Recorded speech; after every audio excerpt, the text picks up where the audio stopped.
It's always interesting to look at the market, and when we do look at the market, and when I do a market update, I'm actually looking at the previous month for this month, and it can get confusing. It's kind of like doing your taxes for 2022 and 2023, and you forget what's what. I want to tell you what is happening in the market and give you some insight nationwide as well as specifically here in Silicon Valley. And this is an August market update, and we're looking at the data from July. So across the board, we're looking at what has happened and what is currently happening, but we can't really look at those numbers until we actually have them reflecting in the reports.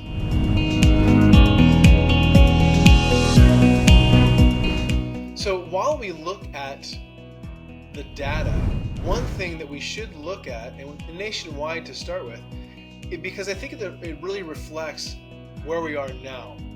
And if you look at the beginning of this year, the end of last year, the slide you're looking at here, this slide is the consumer confidence in home prices.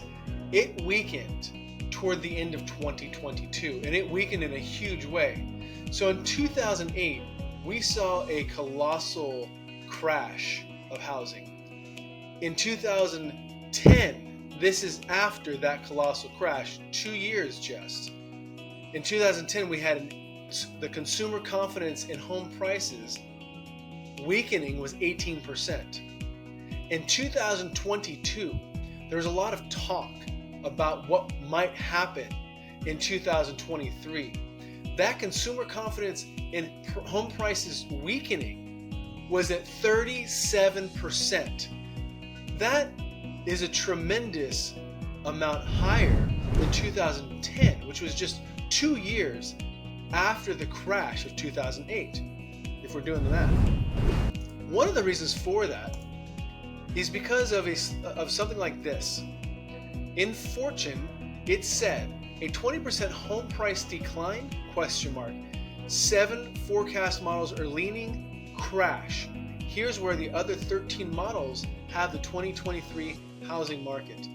So when you look at things like that, it helps you realize that, wow, people really do pay attention to what's being said in the news and what's being said in the forecasts as well.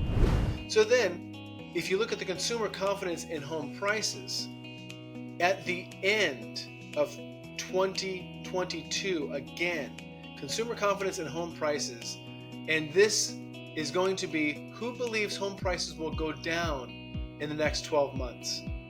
And right now, many people are saying talk of repeat of 2008 crash.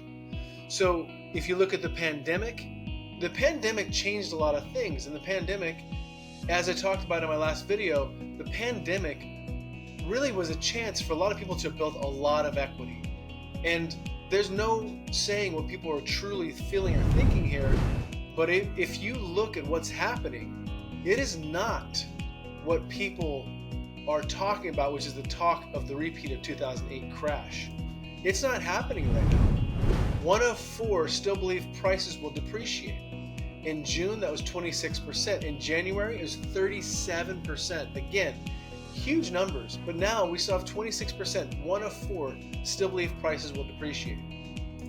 So if you look at that, 1 in 4, that's a really big number. Bill McBride said, as inventory picked up sharply in 2022, I adjusted my outlook in October 2022 and wrote house prices 7 years in purgatory. I noted that a 10% decline in nominal prices now seemed likely. However, the inventory surge in 2022 was somewhat of a head fake. Some potential sellers quickly listed their homes, probably remembering what happened with the house prices in 2006 to 2011 period. But that surge ended pretty quickly. And this is Bill McBride, the founder of Calculated Risk. If you look here, it says new listings were expected to skyrocket. However, if you look, they were expected to skyrocket, however, they did not skyrocket. The new listings actually dramatically dropped instead. So when we're expecting listings to skyrocket and everybody's running away, people are not going to buy a home. the people who are serious will buy a home, but now we're in a position where there's less sellers and more buyers. One of the things that is going on is that inventory is historically low. Silicon Valley, and I'm going to switch over to us here in Silicon Valley in a quick second here. However, this is also nationwide. Right now, inventory is historically low across the board. Interest rates during the pandemic, there was a lot of people buying and interest rates were extremely low. Interest rates have shot up in order to help depress the inflation. And now what we're seeing is that the inventory is so low, there are still buyers, and that's across the nation. And when we're looking at the Silicon Valley specifically, and I said this in my last video as well, looking at the Silicon Valley specifically, Silicon Valley, we tend to have very little inventory to start with. Now, very little inventory to start with, interest rates now are 7 to 7.5%, even 6.5 to 7%. It doesn't matter if you have fantastic FICO scores, if you are at the top of the interest rates, regardless of how that looks, your payments are going to be high unless you have a tremendous amount to put down. So that's currently what's happening, is we have low inventory and people are willing to buy. Again, the savvy buyers who are buying are purchasing because they know that they'll be able to purchase now and then they'll be able to refinance when the interest rates come back down. If you look at this slide, mortgage rate projections in quarter 2023 in the fourth quarter, Fannie Mae is projecting 6.6, MBA is projecting 5.9, NAR is projecting 6.3 for an average of 6.27. In 2024 quarter one, down to 6.07. In 2024 quarter two, all average down to 5.9, and in quarter of 2024, average down to 5.73. So if you look where things currently are, you're looking at a tremendous average drop in interest rates. Inflation measures are moderating, and so that is going to push the feds to eventually start to lower the rates.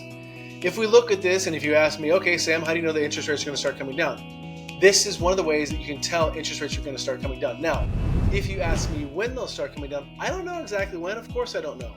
I'm not the Fed, never been asked to join the board, and I don't expect to be. But when you're looking at this and you're looking at the interest rates actually will probably hike again this year. That's very likely. But with that said, the Fed historically over tightens, and they will tighten until we see a drop in inflation to where they want to get, which is going to be 2% inflation. That's their goal. So historically they over tighten, it's going to start to drop, and it's just a matter of when and how it looks. Now if you look specifically for the Silicon Valley, year to date, single family home and condo prices were up significantly across Silicon Valley. We do expect seasonal trends to hold through the rest of the year and for home prices to remain fairly stable. Sales, new listings, and inventory all fell from June to July, indicating the start of the typical season decline across supply and demand metrics. Inventory remains depressed, but has still grown significantly in 2023, which has helped alleviate some excess demand. Months of supply inventory has declined significantly in 2023. Homes are selling more quickly and sellers are receiving a greater percentage of asking price, all of which highlight an increasing competitive environment for buyers. In Silicon Valley, we're kind of back to business as usual right now. At the very beginning of the pandemic started, in the March of 2020, it was a ghost town and nobody wanted to buy. April, there was a couple here and there. May, it started to tick up.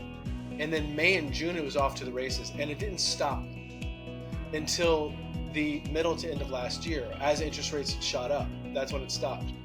But one thing that changed during the pandemic is the seasonality. We used to have a seasonality that you can expect it to be from this time to this time. So spring market was hot, and from the spring market through the summer was hot, and then at the end of the summer it would kind of taper off. Well, we're at the end of the summer right now, and we have a hotter market to sell than we did at the beginning of the spring. And so that's what's happening right now. I'm always here and happy to help. I hope you have a wonderful day. If you do need anything, if you have any questions at all, please feel free to reach out to me anytime. I'm always here and happy to help. Take care.